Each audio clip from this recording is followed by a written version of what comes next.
Hey guys, welcome to the next part of Heartgold.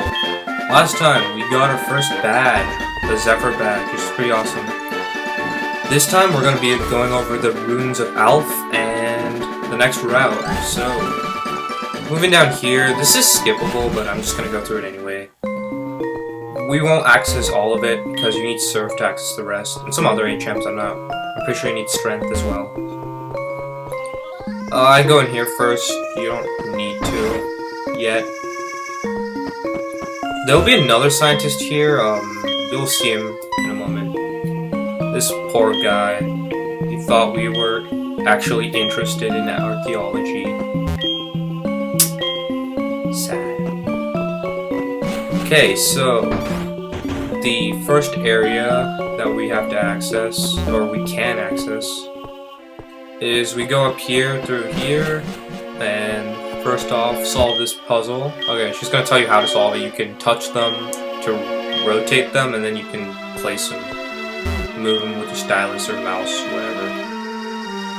So, as you can see, this is a Kabuto, and I have to place this.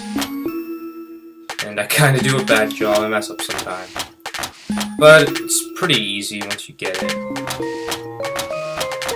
After you... Oh my god, how long did it take me?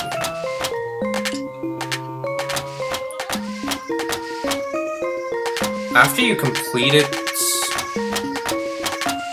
Oh my god. Okay, finally. After you complete it... You will... ambush. Yep, that's what happens when you solve puzzles. Holes open underneath your feet.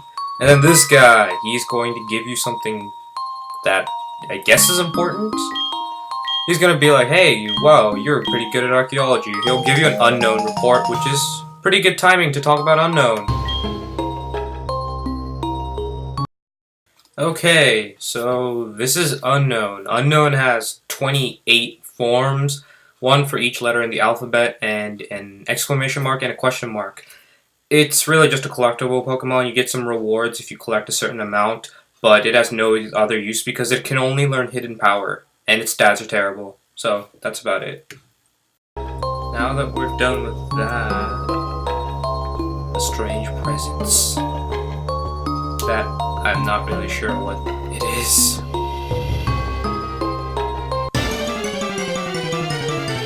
Skipping all the random unknowns. I believe after 14 and 26 unknowns, you'll get a prize, and he'll be in that research center that we just went to. The first thing we went to when we got here. And yeah, there's one more thing we can do in the Ruins of Alph. So, when we go up here, we pass this. We will read this in unknown letters. It says escape. So, I went ahead and bought an escape rope off screen. So, you just use it, it won't actually get used up.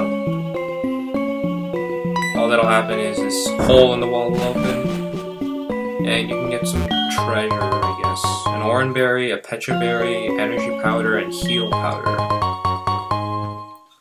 Once you're done with that, then we're pretty much done here.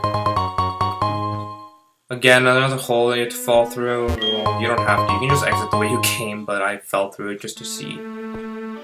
I don't think it's a big deal. Oh yeah, our clan engraved words on this place. Yeah, kind of creepy, I think. But... well, that's really all we can do right now, so I'll just go ahead and exit this place.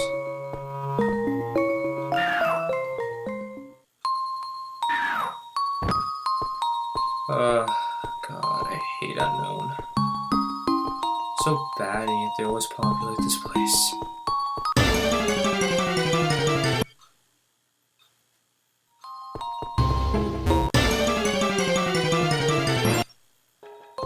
Okay, now that I'm done with that, we can exit the Ruins of Alph and actually go to where we want to go. Okay, so that's it for now. You can come back later. I don't know if I will or not. because I already showed off this place. But afterwards, this guy is not going to be important. Before I go into the route, there's the other way out of Violet City. It takes you to an apricorn tree. So you can get that. You can turn apricorns into Pokeballs in the next town that we'll be visiting. Now this guy is not a trainer, he'll just stop us if we don't have our badge and try to come through here, and if we do have our badge, he'll give us a miracle seed, which I probably should have equipped, but I forgot to. But oh well, it doesn't matter. The guy up there, if you have cut on you, actually no, yeah, you don't have cut yet, it will happen after the second gym. When you get cut, you can come back here and he'll give you lore, TM lore, and you can also get a super potion that's in there.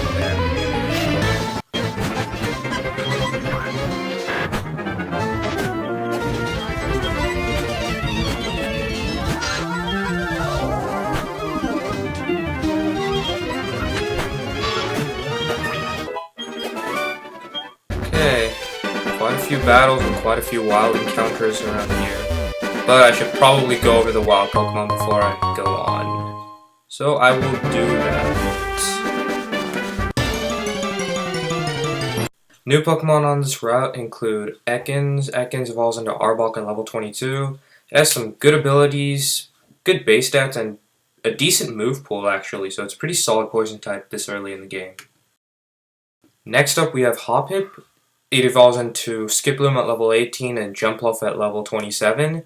Unfortunately, Hoppip has terrible stats, except special defense, and there it's 4 times weak to ice, so it's not really good. Next up, one of the most famous Pokemon on this route is Mareep. It is really good. It has some great special attack and decent special defense. The only really weakness that it has is its speed, but many people use it, and it's a really good Pokemon. So, last Pokemon I'm going to cover on this route is Wooper. Wooper is a dual water ground type that evolves into Quagsire at level 20. It can only be found at night though, keep that in mind. Also, it's a really good HP wall, but it has 4 times weakness to grass. But it still works out. You can easily avoid that weakness, and it's got pretty good stats, except for special defense and speed. So, that's really about it for wild Pokemon on this route. Okay, so that's about it for wild Pokemon. I probably should mention there was one that I did not cover right after this battle.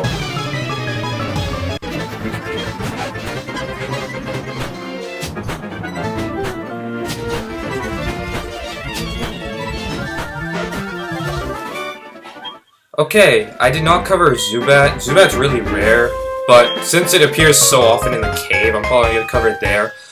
Also, you can get a fishing rod here, and I'm not going to cover those either, because they also appear really frequently once you get Surf. If I miss one, I'll just cover it later. So, yeah, it's a really long route, and we have this camper. Again, another one.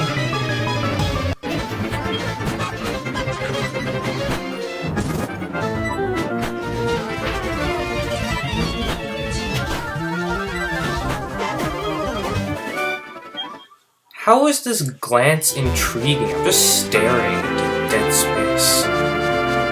Ugh, whatever. Up here, we can grab ourselves a... Oh no, a Great Ball, not a potion. We can get a Great Ball and run into a wild Pokemon.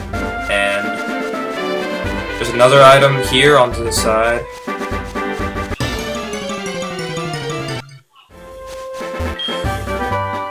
And that Bullet Seed, if you caught a Bellsprout and you want to use it, it can learn it, but that's not really a great move, especially for this game. And I don't think Chikorita can learn anyway.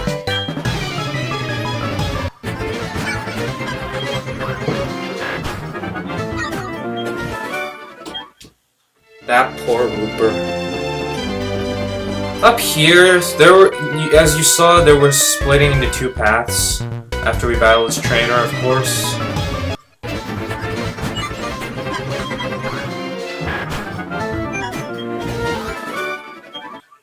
This is the second path, and this guy will teach you fishing techniques. Again, I don't think he gives you anything interesting. This is the other path you could have taken, but I'm gonna battle all the trainers anyway. Freshly caught.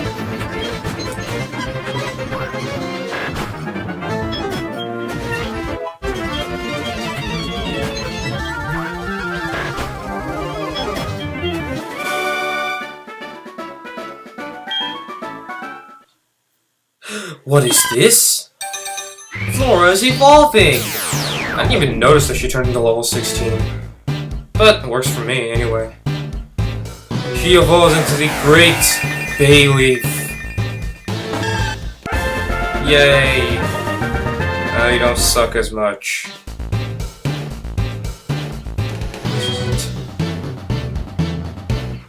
Okay, so... that's all good. Let's see. Okay, let's move on to this guy. So, how are your Magikarps feeling?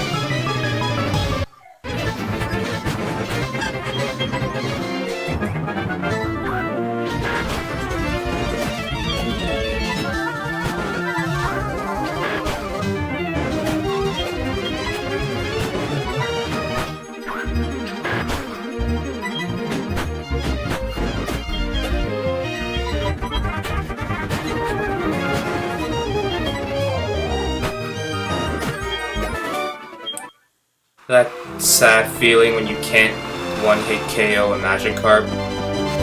Freaking Bayleaf, come on! Oh yeah, up here! Well, first, up here, on Fridays there'll be some person called Frida. She'll give you a Poison Barb and a ribbon, I think. Well, not the first time, but I'm not really sure. This guy, he'll be like, hey, I'll give you a Slowpoke tail for 1 million Pokédollars. And of course, you're gonna say no. And then he'll be like Scramshu, and then... Before we go into the first dungeon, I'm about to end this part, but you can get a fishing rod here. It won't really get you anything useful. Just some Magikarps, maybe a Tentacool. And so, once you get that, you can also... yeah, he'll also teach you how to fish. It's not really hard. Once you see an exclamation mark above your head when you're fishing, just press A. You get a Pokemon. This guy, he will give you... if you say yes, he will give you lure balls. Kind of amusing, because then you can easily catch Pokemon that are when you go fishing. But you can also get those from Kurt, the guy who makes Pokeballs from apricorns. But this is about where I'm about to end. So next time we will go over, I believe, Rock Path or Union Cave. Sorry. So see you guys then.